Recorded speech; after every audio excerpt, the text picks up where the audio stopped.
Oke, baiklah. Kita sudah mempelajari beberapa teknik ya yang ada terkait dengan sistem cerdas. Sebelumnya seperti saya akan kembali ke awal ini, kita lihat ini metode-metode sistem cerdas yang sudah kita pelajari itu adalah bagian yang diwarnai biru gitu. Jadi sistem pakar sudah expert system. Jadi intinya sebagai pengingat ini, sistem pakar itu berbasiskan informasi atau pemikiran pakar. Pemikiran itu direkam dan dengan basis pengetahuan itu dibuatlah semacam aturan if then. Jadi if apa dan apa, if then apa dan apa. Dari if then rule itu nanti ketahui bahwa solusinya kira-kira apa. Itu salah satu teknik. Ada juga teknik yang kita sebut dengan CBR, case based reasoning. Jadi case based reasoning berbasiskan kasus-kasus gitu. Jadi berdasarkan kasus, misalnya waktu itu sebagai contohnya adalah kasus mobil ya, ketika rusak ininya, rusak lampunya oke dan sebagainya. Nah, jadi dari situ walaupun berbeda merek bisa diketahui kurang lebih solusi untuk permasalahan baru itu apa dari pengalaman case yang pernah dialami sebelumnya. Kemudian yang berikutnya kita sudah mempelajari tentang sistem fuzzy atau fuzzy system, itu yang kita ujian juga UTS minggu lalu. Nah, sistem fuzzy ini berbasis dengan bahasa-bahasa simbolik gitu ya, bahasa-bahasa yang dapat dimengerti oleh manusia dalam proses komputasinya gitu ya. Walaupun di dalamnya baik proses agregasi maupun proses defensifikasi itu sebenarnya ada perhitungan matematikanya, tapi itu hidden gitu, tersembunyi, sehingga itu memudahkan orang untuk mengetahui bagaimana mengendalikan sesuatu berdasarkan bahasa-bahasa alami yang mudah dimengerti oleh manusia. Misalnya suhu sangat besar, kecil, sangat kecil, dan seterusnya. Gitu ya. Temperatur misalnya ya, rendah, itu suhu tadi ya, rendah, tekanan, rendah, sangat rendah, sedang, tinggi, dan sangat tinggi. Jadi bahasa-bahasa itu yang dipakai. Jadi berdasarkan ada 3, kita lihat tadi ya, kalau ini tadi sistem pakar kita sudah, kemudian sistem fuzzy kalau kita melihat ini, kita sudah belajar ada 3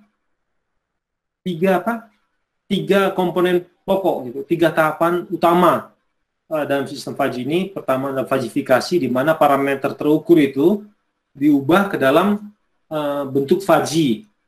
Jadi bentuk fuzzy ini bisa nilai tegas atau disebut crisp atau yang kabur bisa. Jadi kalau yang crisp itu biasa disebut fuzzy singleton. Yang kabur itu, yang fuzzy itu ya dalam bentuk kadang-kadang ada segitiga, triangle, trapezoid, ya, Gaussian, macam-macam. Tapi yang sudah kita pelajari adalah membership function berbentuk segitiga atau triangle atau trapezoid. Ya, kemudian masuk proses agregasi. Proses agregasi itu adalah ada beberapa teknik yang kita pelajari waktu itu. Adalah teknik Marx, itu mengambil area-area, misalnya if dan rule-nya sangat rendah, if rendah, then dayanya tinggi gitu. If sangat rendah, daya sangat tinggi. Maka tinggi dan sangat tinggi pada membership function output ini kita ambil dan kita terjemahkan dalam proses agregasi. Namun dari agregasi ini nilainya masih kabur. Jadi nilai kabur ini harus didefazifikasi. Defazifikasi itu akan menghasilkan nilai yang tegas. Nilai tegas itu maksudnya nilai yang berupa angka atau apa gitu yang bisa dimengerti oleh mesin. Jadi misalnya kita set sekian persen, tidak ada lagi setelah proses defazifikasi ini, tinggi persennya tidak, tetapi 98%, 98,2%, 7%, 72% gitu. Jadi udah bentuk angka sehingga mesin bisa mengerti. Nah, sekarang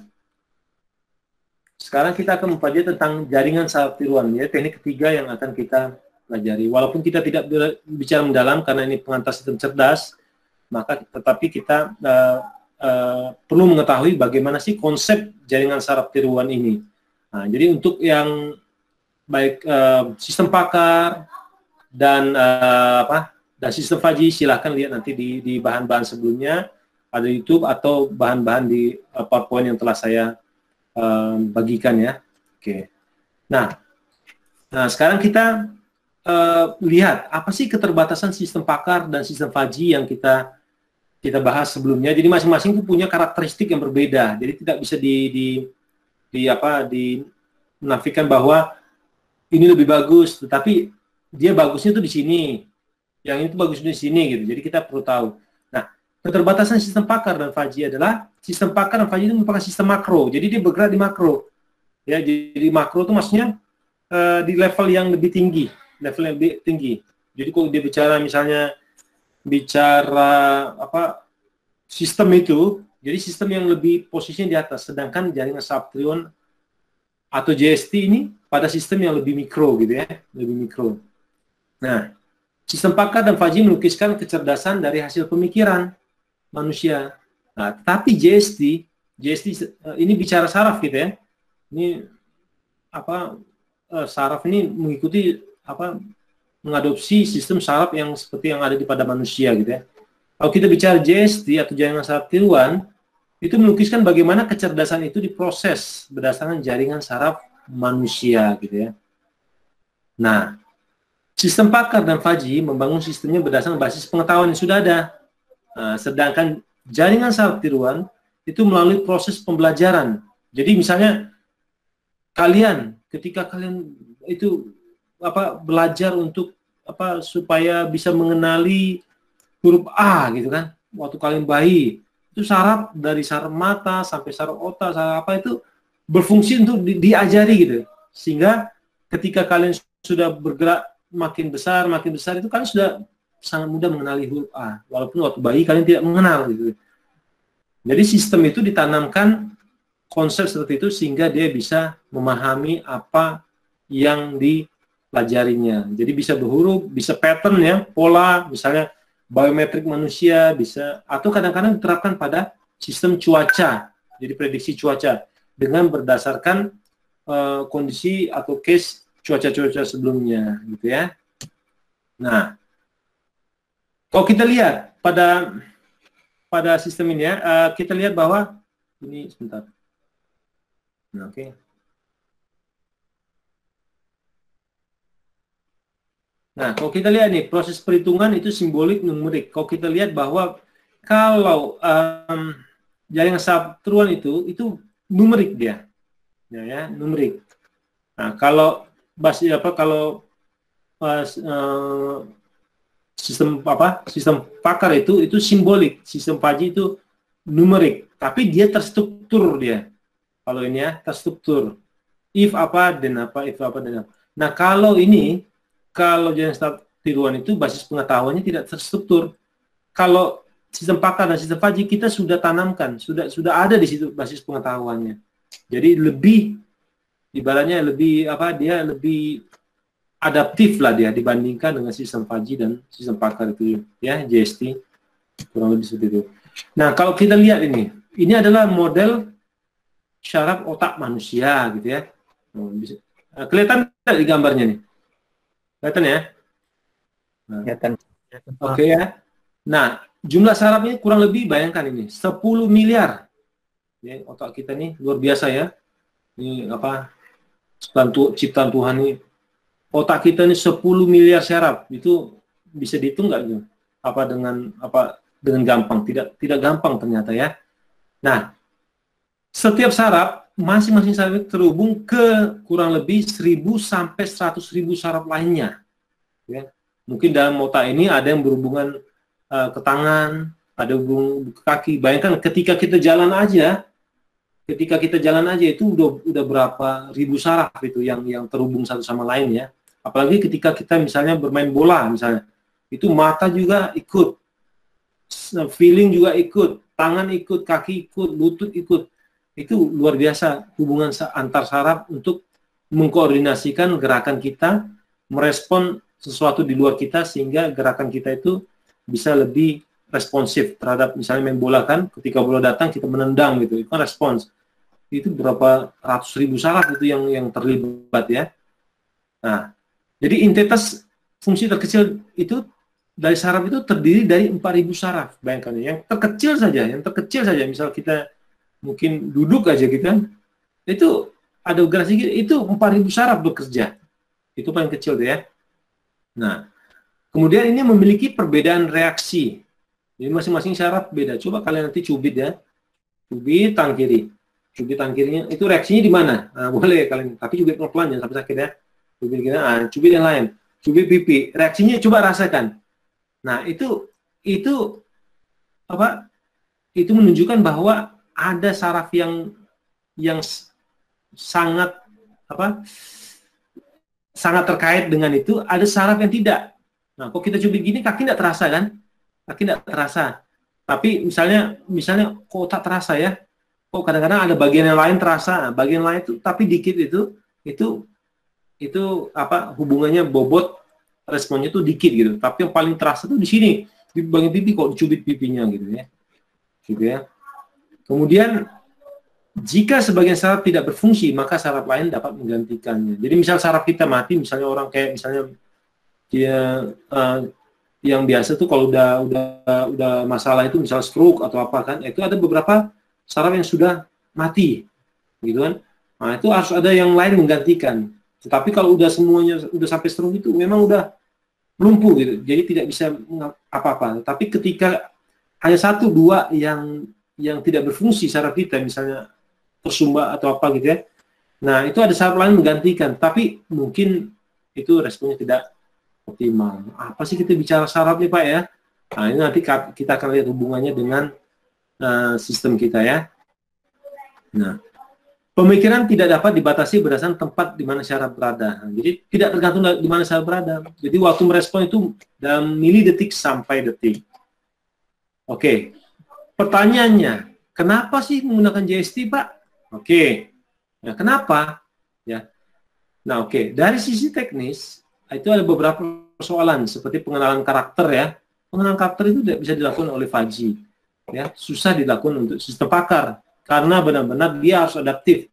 Misalnya kita karakteristik dari apa gitu ya, atau pola misalnya, ini adalah kubus atau ini adalah square atau segi 4 atau ini adalah bulat atau lingkaran.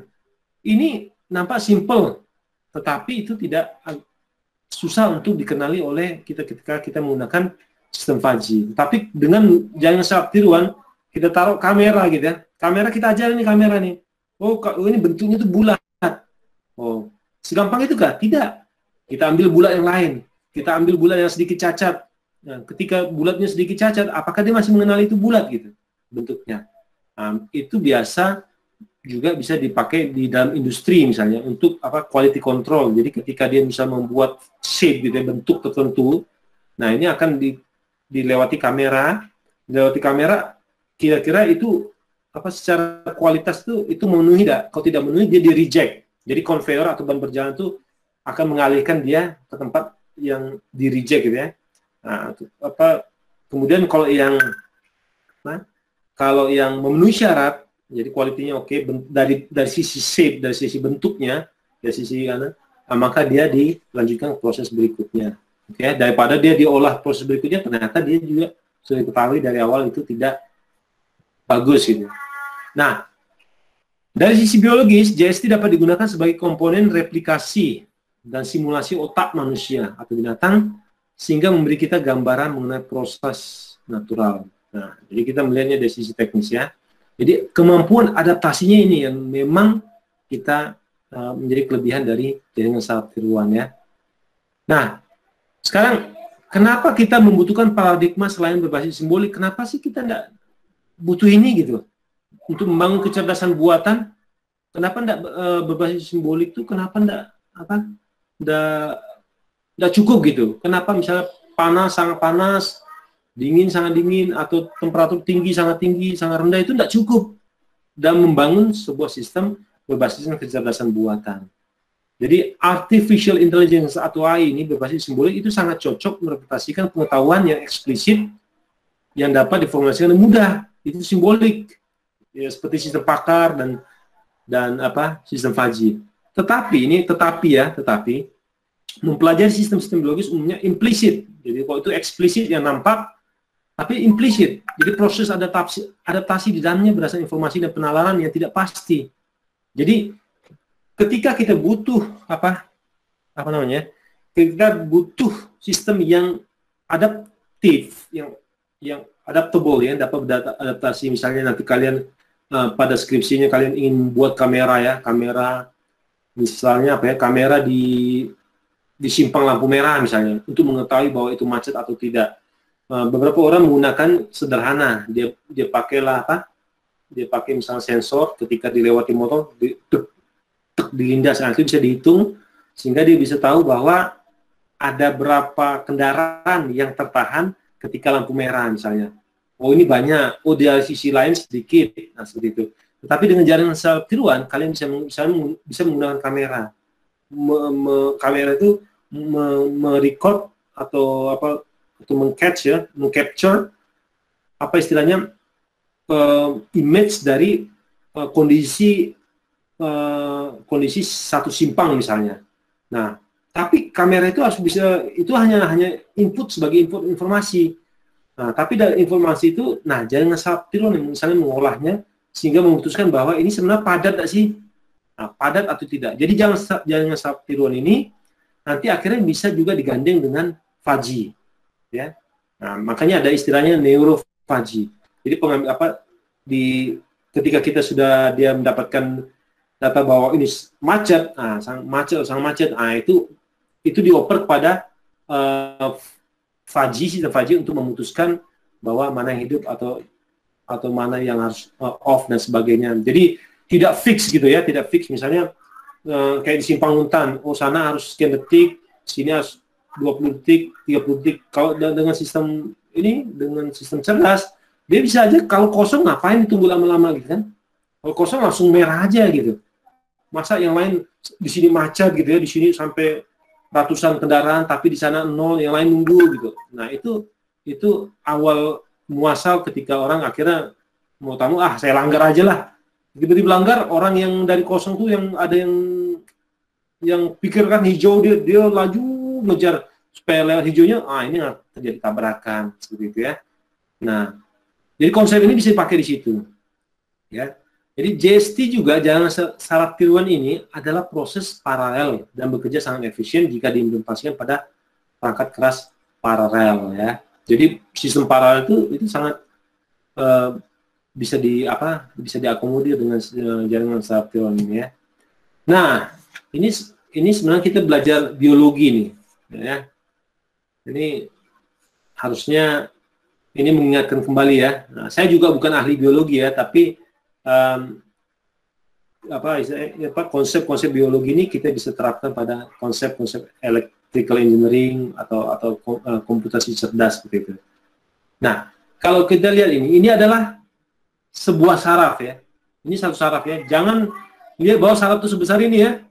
Saraf itu kecil sekali, susah kita lihatnya dengan mata telanjang gitu ya. Kita melihatnya ini dibesarin gitu ya.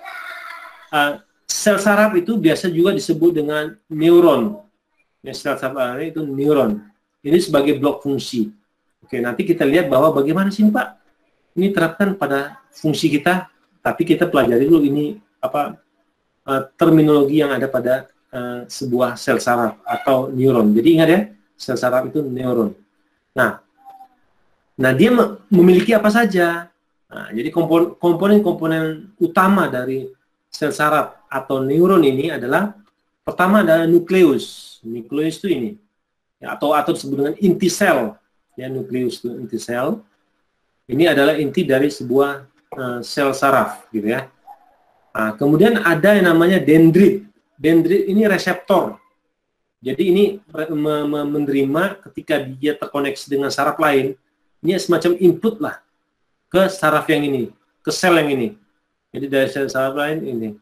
Nah, ada juga ujung saraf. Nah, ujung saraf ini adalah ujung sarafnya ini. Nah, ujung saraf ini dia terhubung dengan apa? Dengan saraf yang lain ini. Ini ujung sarafnya terhubung dengan saraf yang lain nih. Nah, ini kan adalah dendrit dari saraf yang lain. Ini dendrit dari saraf yang lain. Jadi ini ujung saraf dari saraf ini. Jadi terkoneksinya itu seperti ini dia. Nah, jadi koneksi antara ujung saraf ini dengan saraf yang lain itu kita sebut dengan sinapsis. Ya, sinapsis. Nah, kemudian ada juga akson. Akson ini adalah saluran ini yang mengirimkan dari inti sel ini ke ujung saraf ini.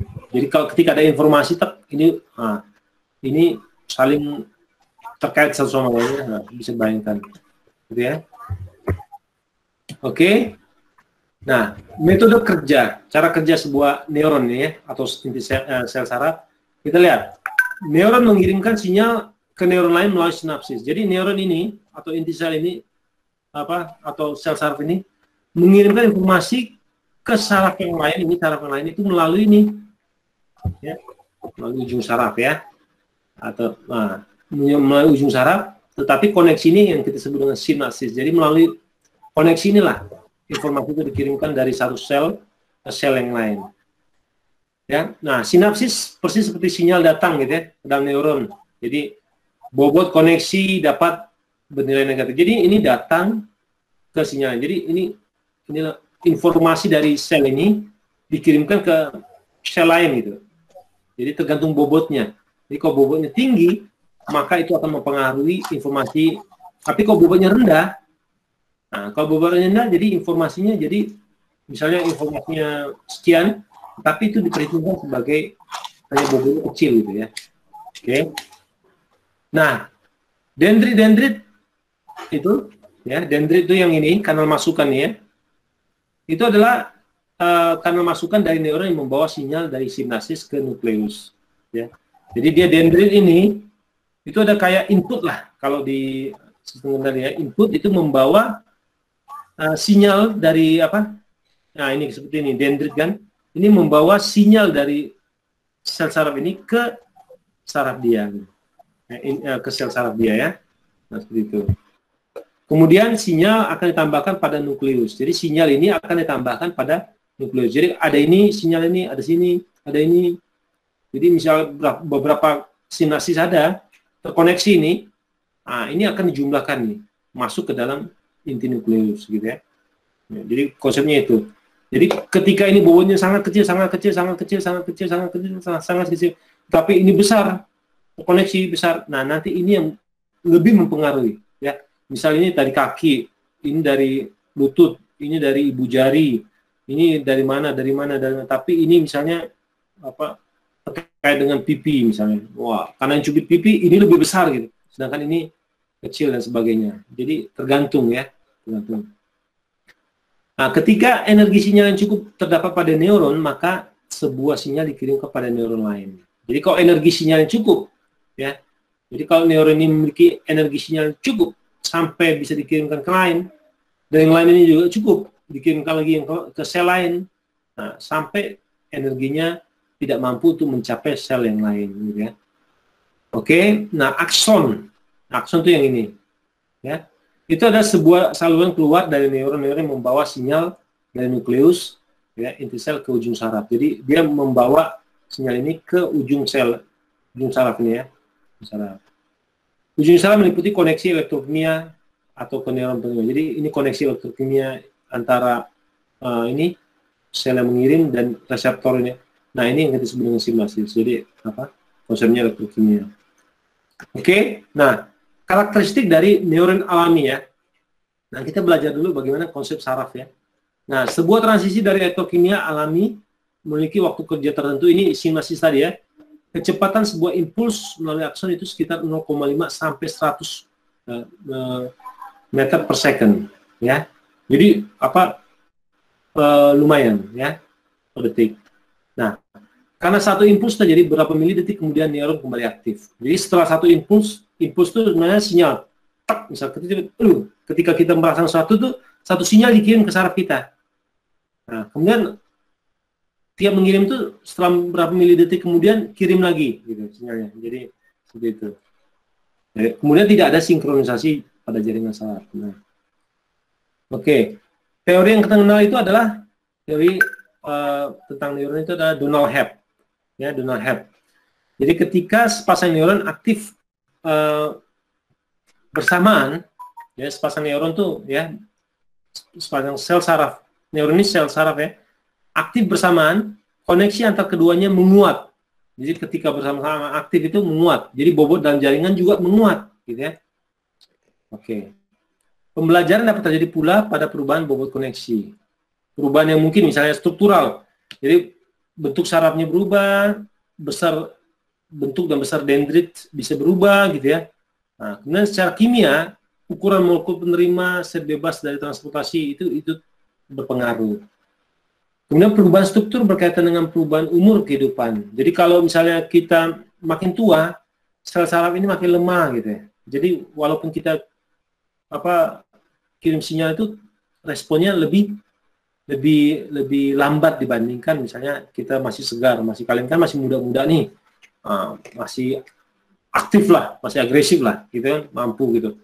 Tapi kalau ngajak saya lari itu mungkin saya ngos-ngosan kali, 1 putaran 2 putaran udah kalah sama kalian mungkin bisa sampai 8 putaran misalnya ya, 8 putaran lapangan sepak bola, tapi mungkin 2 putaran udah oke, langsung harus jalan kaki misalnya. Nah, itu seperti itu kemampuan dari berdasarkan umur ya.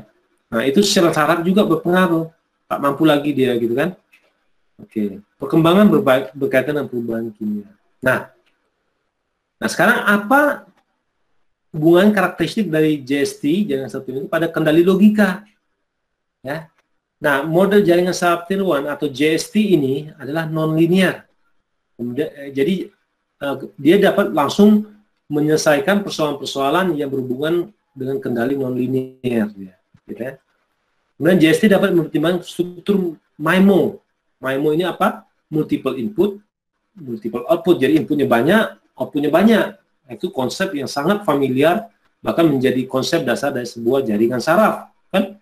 Seperti tadi kalau kalian lihat kan saraf ini banyak kan? Ini kan banyak input nih. Ya, nah, jadi outputnya bisa juga banyak, sini satu, sini satu, sini masih, jadi bisa macam-macam. Ya. Nah, oke.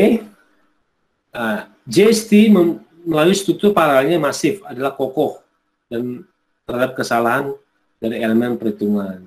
Jadi karena dia strukturnya paralel, ya dia misalnya sinyal tidak bisa lewat sini, sinyal bisa lewat yang mana ke saraf lain dan seterusnya. Jadi sistemnya itu kokoh gitu terhadap error. Nah, JST dapat digunakan untuk generalisasi dan interpolasi. Oke, itu jelas. JST berdasarkan pada pembelajaran data tanpa model tertentu. Oke, jadi dia paling penting nanti kalian menentukan bobot itu berapa gitu. Nah, jadi ketika proses pembelajaran ini bobotnya kalian tentukan, ketika bobotnya kalian ubah itu bisa memang butuh waktu gitu ya. Oke, JST dapat kemudian secara online belajar dengan sendirinya ketika kalian sudah melatih dia gitu ya. Oke, nah ini struktur dasar neuron. Struktur neuron jaringan saraf untuk metode jaringan saraf tiruan. Jadi kita adopsi tadi itu yang mana ya? Bentar. Status.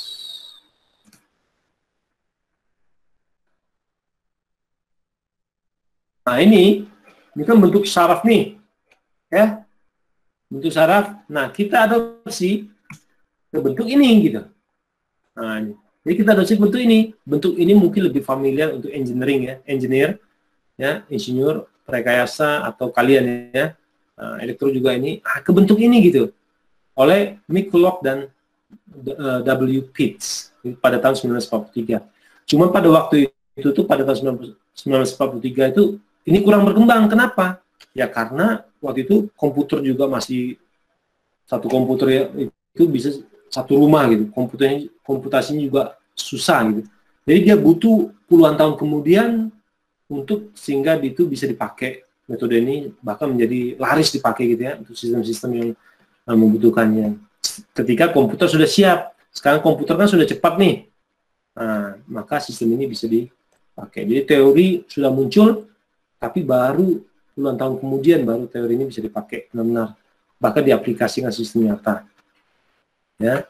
Nah kalau kita lihat ini kan ada bias, ini bobot sinapsis.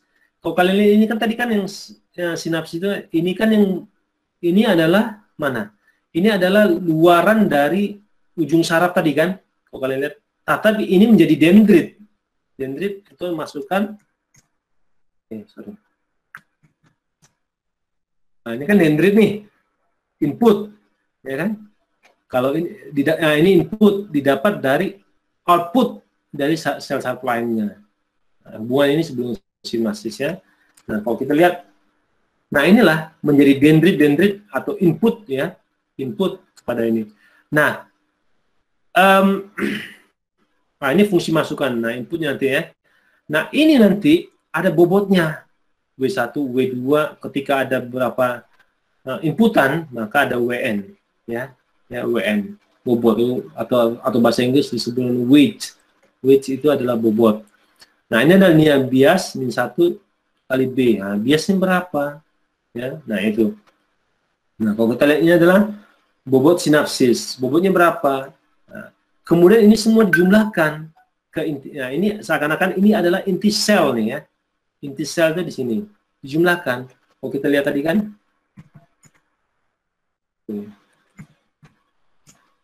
Nah, ini kan jumlahkan semuanya. Ini ada soma ya. Dijumlahkan. Ini tambah ini ya, dengan bobotnya itu jumlahkan di sini ya.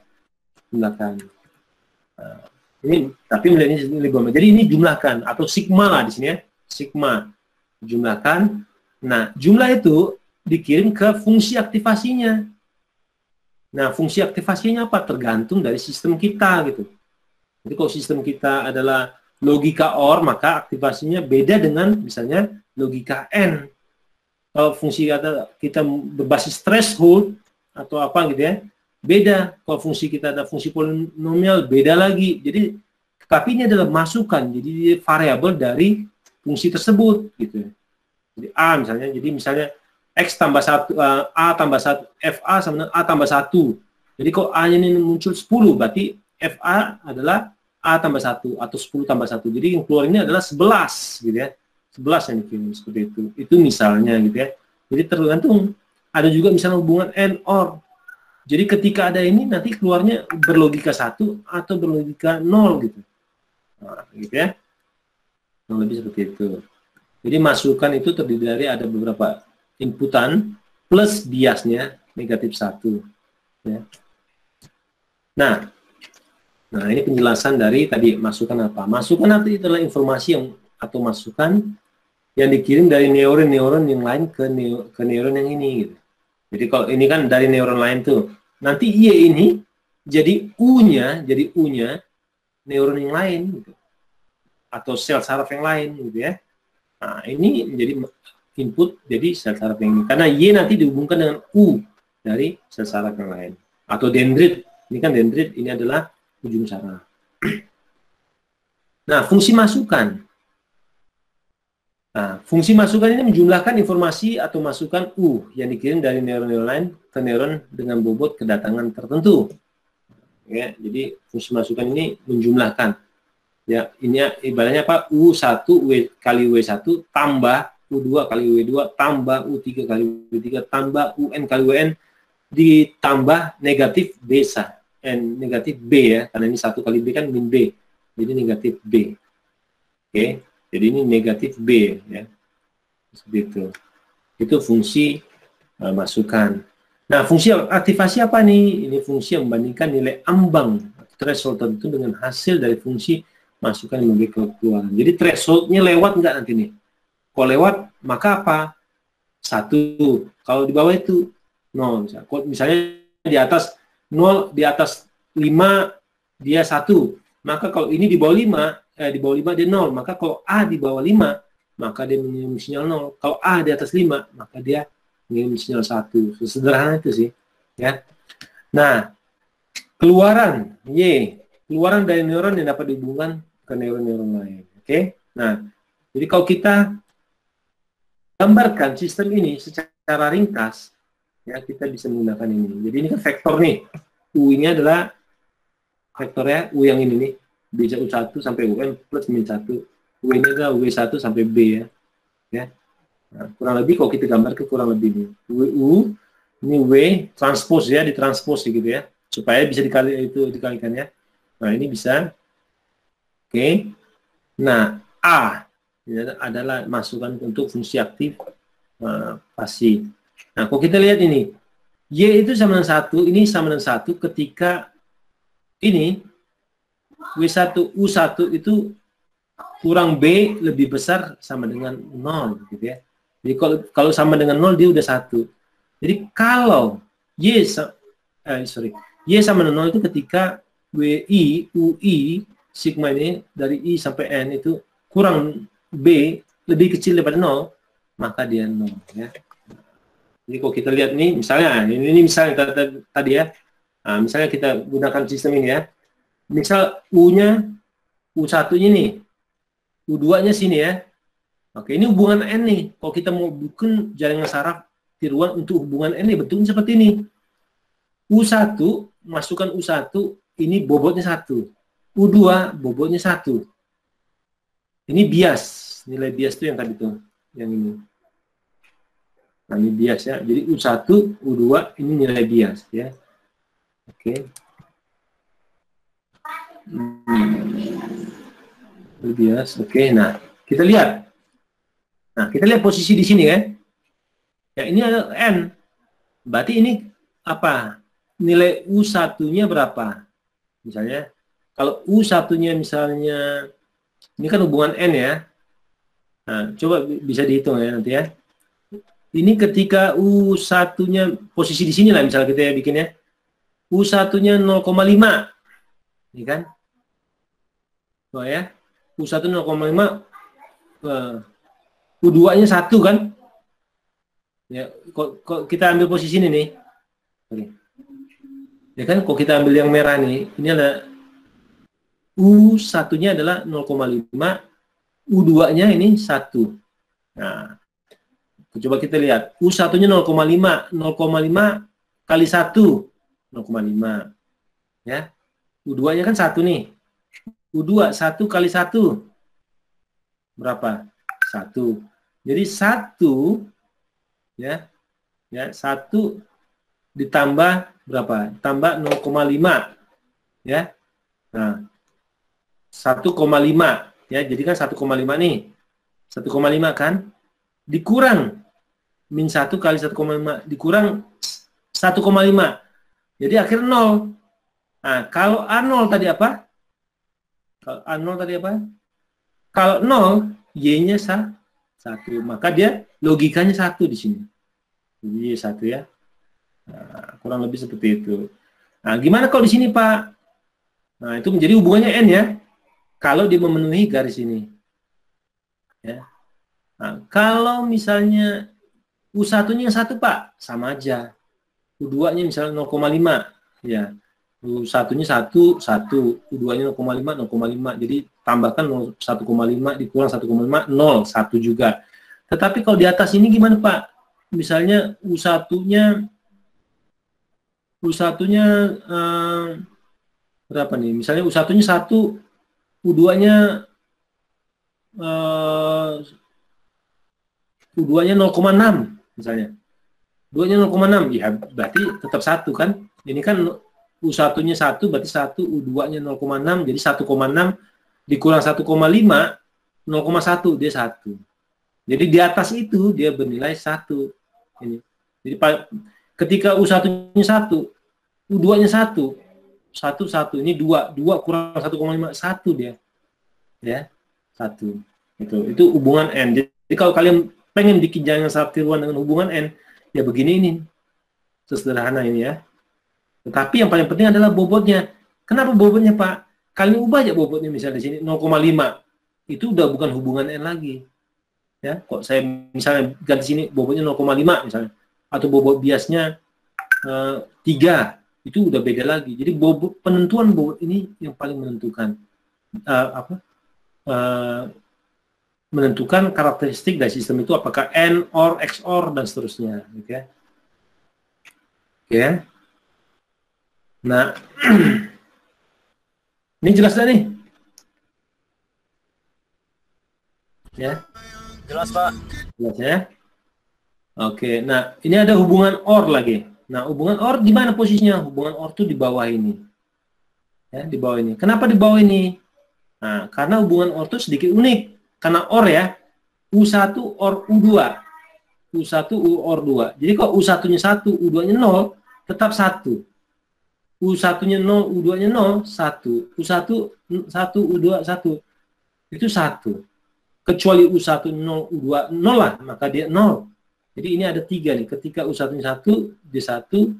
Ini 1. Ketika sama-sama 1, dia 1 juga. Jadi 3 ini. Beda dengan N tadi. N itu akan terjadi ketika ini sama dengan 1, U2-nya sama 1, baru dia bisa 1. Gitu ya. Nah, bagaimana membuat jaringan satuan sebuah hubungan OR? Ada kita bisa lihat secara sederhana di ini. Kita lihat nih ya. Nah, kita lihat di sini. Kita lihat di sini U1. Coba saja, misal U1, 1, U2, 1 gimana Pak? Ya masukin aja 1, 1. Lihat nih yang perbedaannya apa? Dibobot dari biasnya. Ya, dibobot dari biasnya. Jadi misalnya ini U1-nya 1, U2-nya 1. Berarti kan 1 tambah 1, ini 1 kali 1, 1. U2 kali bobotnya, kali W2, WD-nya kan 1. 1 kali 1, 1. Jadi dijumlahkan, sum ya. Sigma ini, 1 tambah 1 adalah 2. Nah ini min 1 kali 0,5. Dikurangi 0,5. Jadi 1,5. Ingat, di atas 1 dia bernilai 1. Untuk threshold ini kan. Ini kan Y sama 1. Ini kan Y-nya nih. Ya. Y-nya ini. Oke. Ketika ini nilainya lebih dari sama dengan 0 ketika ini 0 nih, X-nya 0, ya dia udah 1. Tetapi kalau di bawah 0, dia lebih kecil dari 0, ini Y-nya 0, Y-nya turun nih, 0 kan? Ini kan sisi vertikalnya Y. Nah, tetapi ketika 0 ke atas, ketika nilai X-nya 0 ke atas nih, nilai ini yang 0 ke atas, penjumlahan ini, fungsi masukan, atau A lah ya, ini kan A nih. Ketika A-nya 0 ke atas, ini A. Ketika A-nya 0 ke atas, dia bernilai Y-nya bernilai 1. Seperti itu. Ya. Nah, itu kita lihat nih. Jadi kalau kita bikin misalnya 0,7, bisa 0,7, U1-nya. Jadi beda dengan fungsi NOR yang biasa, yang kita lihat. Fungsi NOR yang biasa kan tahunya logika 1, N kan 1, maka 1 gitu. Kalau 0 di N kan 0 gitu kan. Kalau ini enggak. Dia misalnya dia 0,7, ini 0,8. Nah, jadi dia masih bisa dihitungnya gitu ya. Jadi tidak harus satu gitu ya. Misalnya ini 0,8, U1 0,8, U2-nya 0,8. 0,8, 0,8, 1,6 dikurang 0,5. Ya, berarti 1,3. 1,3 masih di atas 1 ya. 1,3 ya. Berarti kan di sini posisinya 1,3, A-nya 1,3. Yang 1,3 itu A-nya nih. Kalau ini kan tadi kita ngitung ininya. W ini kita ini nih adalah ini ya. Ya. Ini nih. Nah, jadi dia menghasilkan A di sini, A. Jadi kalau A-nya 1,5, A-nya 1,5 atau 1,3, ini kan nilai Y-nya 1. Y-nya 1 gitu. Logikanya 1. Ya. Nah, nanti saya sampai di sini saya akan akhir ya. Nah, untuk fungsi XOR sedikit beda. Nah, XOR ini dia exclusive OR ya. Nah, dia ketika U1 bernilai 1, U2 ini dinegasikan. Ya, jadi kalau U1 bernilai 1, U2 bernilai 1, apa yang terjadi? 1 di-N-kan dengan 1, tapi dinegasikan, jadi 0 nih. Jadi 1 di-N-kan 0, 0. Ini 1 jadi 0, 0 di-N-kan 1, 0. 0, 0, maka dia 0. Jadi kalau semuanya 1, dia jadi 0 dia. Ya, oke. 1 ya. Nah, kalau ini salah satu 1, 0 ya. Jadi ini bisa bernilai 1 ketika U1-nya 1, U2-nya tidak 1 gitu ya. Misalnya U1-nya 1, U2-nya 0. 0 digeserkan jadi 1, 1 N1 jadi 1. Ini 0 kan? Karena 1 digeserkan ini 0, 0. Jadi 1 diorkan dengan 0, 1. Jadi kondisi XOR-nya spesial dia. Dia bernilai 1 hanya ketika U1-nya bernilai 1, U2-nya tidak bernilai 1. Jadi 1, 0 atau 0, 1. Jadi kalau 1, 1 dia 0 malah. 0, 0 juga 0. Gitu ya. Oke. Nah, solusinya gimana? Nah, kita harus pakai namanya, kita tidak bisa menggunakan single layer. Nah, kita menggunakan dua sel nih, dua neuron, beberapa neuron ya, solusi dengan tiga neuron ya, tiga neuron ya, tiga neuron, sorry. U1-nya ini, U2 nih kan, dihubungkan. Nah, kita selesaikan dulu ini, ya. Lalu itu kita selesaikan yang ini, dengan ini. Setelah kita dapat ini, kita dapat ini, kita dapat yang ini, nah, kita dapatkan yang ini, organ, yang ini. Gitu. Jadi ini hubungan N ya. Nah, kalau kita lihat U1 ini, U2 hubungan N, ya. Karena hubungan N ini yang lainnya apa negatif ya, masukan lain negatif. Nah, ini kita lihat, nah dapat ini. Ya, ketika dapat ini, itu loh. Nanti silahkan dicoba. Kalian masukkan ya nilai ini. Pasti yang sekitar ini yang bernilai satu ya. Coba nanti kalian coba masukkan ini ya. Nilai-nilai sekitar ini satu. Jadi nilai yang dalam kurung ini yang merah ini bernilai satu. Namun di luarnya bernilai 0. Ya.